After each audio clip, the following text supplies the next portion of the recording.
Let's talk about headphones.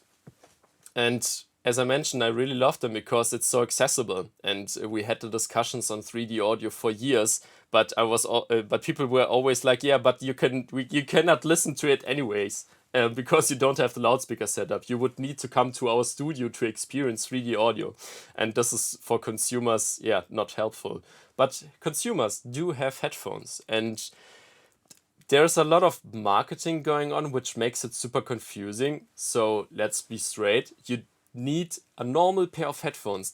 You don't need any pair of surround headphones or 3D headphones as people like to market them. You just need a normal pair of headphones, and this is mind-blowing because you also just have two ears, right? But with two ears, you can experience sound three-dimensionally because this is how our ears are formed, and I will get to that point later. What are the details and why is it important for content production? So don't get fooled by any marketing that you have to have 3D audio or like special headphones. I would say any pair of headphones is good. Of course, I like to have those expensive pairs of headphones or like the over-ears headphones. As you can tell, they're sometimes better than in-ear headphones. But as a rule of thumb, I would say it works for everybody. And this is what you should consider because most sound guys are like, oh, you need this specific pair of headphones to experience 3D audio. And I'm like, no, you don't. It's just stereo in the end. So you should consider that everybody has a different pair of headphones. So but it can work for everybody. So, but what are people listening to with those headphones? Yeah, and you saw the hype train, and it's still happening, and it's getting bigger and bigger. There are now over 1,000 songs mixed in Dolby Atmos or Sony 360 Reality, which are now those new formats that you can recreate sound three-dimensionally. So it's not stereo, it has basically multi-channel audio, and we get also the details.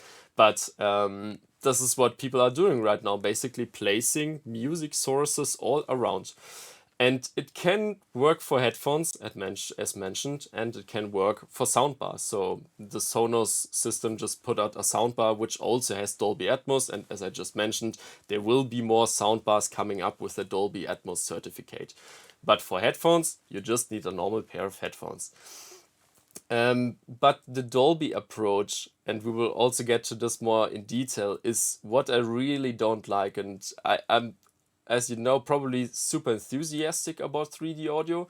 But what Dolby is doing is really skeptical because, as you know, Dolby has its origins in the film production background. There are a lot of films that are mixed with Dolby Atmos. So they thought, oh, we have this 3D audio format. Maybe we can use it not only for films, but use it for music. And this is how we ended up with Dolby Atmos music, which is basically the same thing. But people pretend, oh, we reinvented music. But they didn't really think of, oh, but what did music actually need to be immersive for 3D audio?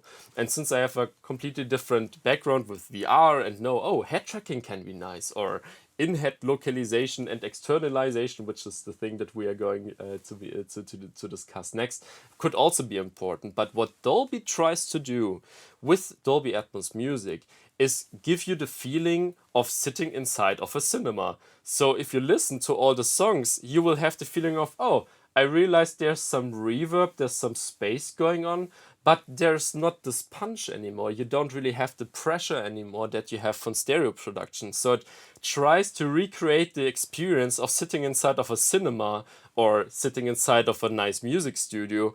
But I'm like, why? It's okay. I get your point that you try to make it three-dimensionally and that you have the feeling of closing your eyes and sitting inside of your cinema.